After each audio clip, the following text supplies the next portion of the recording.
Ça fait 50 ans et C'est toujours là.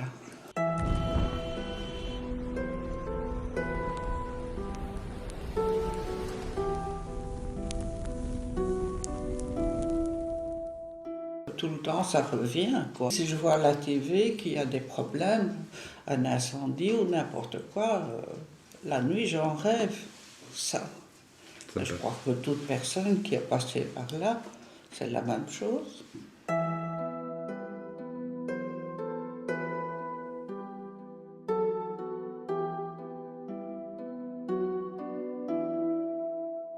J'étais au 5e étage sur un toit. Parce qu'en dessous, c'était brûlant. Alors, on vous voit d'ailleurs sur des photos à l'époque. oui, la dame au sac, La dame c'est au moi. sac, c'est vous. On en a fait un compliment avec ce sac. Mais comme je n'aime pas perdre mes affaires, je ne voyais pas pourquoi je devais m'en débarrasser.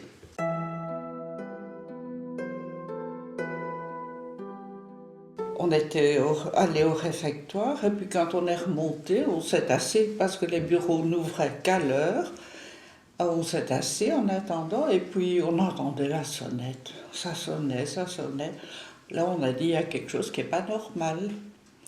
Et à ce moment-là, on a vu la fumée qui montait dans le magasin. Et il y avait une sortie de secours, Oui. par où on a été. Oui. On est descendu 3 marches. Et là, on a été bloqué par la fumée.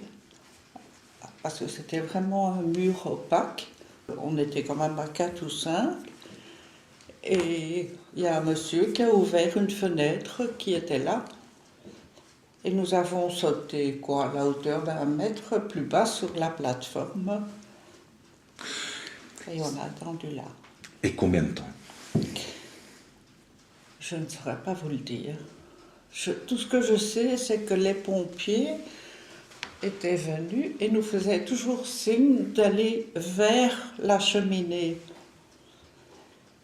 Ce n'est qu'après qu'on a compris que ça brûlait en dessous de nous. Mon ami avait un petit garçon qui était encore petit. Enfin, il avait 5-6 ans.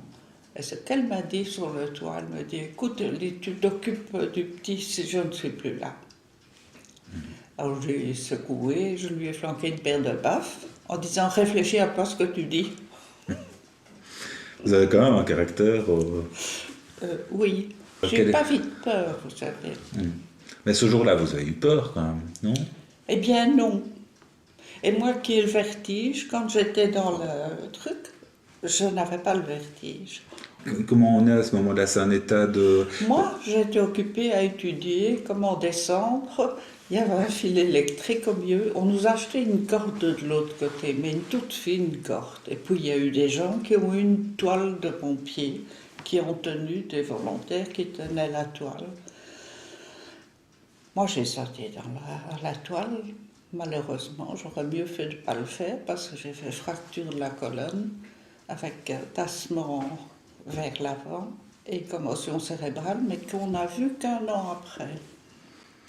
Pourquoi vous avez sauté à ce moment-là? Il n'y avait plus d'autres possibilités? Écoutez, cette fine corde, on était à 5 à devoir descendre, et quand je voyais ces gens qui glissaient, ça glissait dans leurs mains. Donc ils avaient les mains, d'ailleurs mon amie a eu les mains brûlées, et en plus elle s'était blessée au genou, parce que cognée contre les tablettes de fenêtre. Moi je me suis dit, j'ai une toile en dessous donc, Oui. mais ce que je ne savais pas, et que je crois qu'il y a peu de gens qui savent, comment il faut tenir une toile.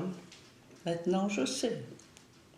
Et les gens qui étaient en bas ne Il faut savaient pas. tenir comme ça, alors qu'eux ils tenaient comme ça. Donc de ce fait-là, j'ai touché le sol. D'où fracture et commotion.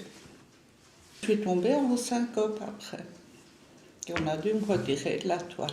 Je me suis réveillée quand on me mettait, j'étais sur une civière, et on me mettait dans une ambulance, mais seulement ils tapaient sur la porte pour la fermer et ça me faisait très mal. Et là, je me suis réveillée. Et après, vous avez repris le travail ou bien jamais? J'ai d'abord été 3 mois dans le plâtre. De là jusque là. Je ne savais vraiment plus bouger. Le docteur de l'assurance, le docteur pour qui, quand il a dû fixer le taux de la validité, il m'a dit « Ah, vous pouvez déjà être bien contente que vous êtes vivante. » J'ai dû faire un procès après, mais à l'INAMI, parce que voulait me remettre au travail. Et le médecin du travail ne voulait pas, et mon médecin ne voulait pas non plus. Je suis allée à l'INAMI, je s'était revue. La première chose qu'on m'a demandé, vous parlez français ou flamand? Ma langue maternelle, c'est le français, mais le flamand ne me dérange pas. Donc je leur ai dit français. Et entre eux, en flamand, ils ont dit celle-là, on la remet au boulot. J'ai essayé de reprendre. 2 fois j'ai fait, on nous avait mis à Zelig dans les dépôts, le bureau. Et on avait dit que quand il y avait une alerte incendie, on devait me prévenir. Et la première fois, ça a été, on est venu, on est sorti, bien que je tremblais de la tête aux pieds. Et la deuxième fois, ils ne m'ont rien dit. Alors, on est sorti, et dehors, je suis tombée comme une masse. C'était pas possible. Et on m'a ramenée à l'infirmerie, il paraît que je n'avais que 7 de tension. Alors le procès a commencé, j'ai été chez les experts qui, eux, m'ont dit « il n'est plus question, vous ne reprendrez plus, vous ne pouvez plus vous retrouver dans un endroit clos complètement. » Donc le travail était terminé à partir de ce moment-là? Terminé. Quand je suis retournée après, pour ma pension, normalement à l'innovation, vous aviez une pension complémentaire et vous aviez, pour les personnes à la retraite, ils organisaient des fêtes.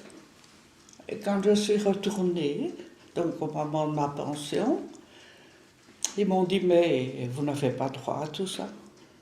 Je dis « pourquoi ?»« Mais parce que vous êtes malade depuis longtemps. » J'ai dit « non, je regrette, c'est l'incendie qui m'a provoqué ça. »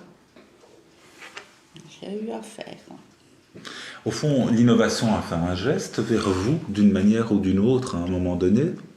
Est-ce qu'il y a eu un geste, une indemnisation particulière Ils m'ont donné 10 000 francs.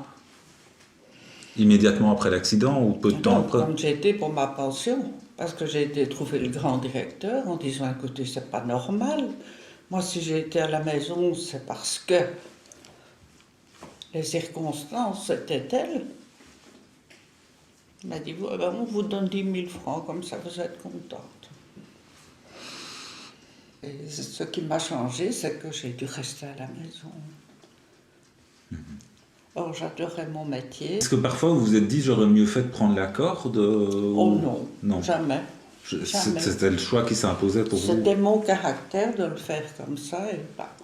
Mais maintenant, je sais comment tenir une toile. Oui. Oui. Écoutez, c'est comme ça qu'il faut le prendre, parce que si vous ruminez tout le temps, ça ne va pas. Vous ne pouvez pas toujours vous dire c'est pas bien, c'est pas juste. Il faut le prendre comme ça vient. Il n'y a rien à faire. Dans cette tragédie, vous avez perdu des collègues que vous connaissiez? Oui. Ouais. Notre chef du bureau est resté dedans. Elle était allée à une réunion avec la direction. Et elle a dit, en sortant de la réunion, il paraît qu'elle a dit « je vais chercher mes filles ». Mais on ne l'a plus jamais vue. Vous savez qu'on m'a écrit de tous les côtés du monde entier. Après cette photo? Oui. La dame au sac? La dame au sac. C'est une photo qui vous a ennuyé ou finalement, bon... Ça passe comme ça. Elle a même été dans un film. Et vous savez lequel? Le titre, je ne sais plus. Mais c'est une personne qui lit le journal, et sur le journal, c'est ma photo. Quand vous repensez à ces moments, est-ce qu'il y a une image particulière qui revient plus facilement qu'une autre ou... Non. Oui, les corps qui sont dans la rue. Oui, bien sûr. Ça, c'est quelque chose de très marquant.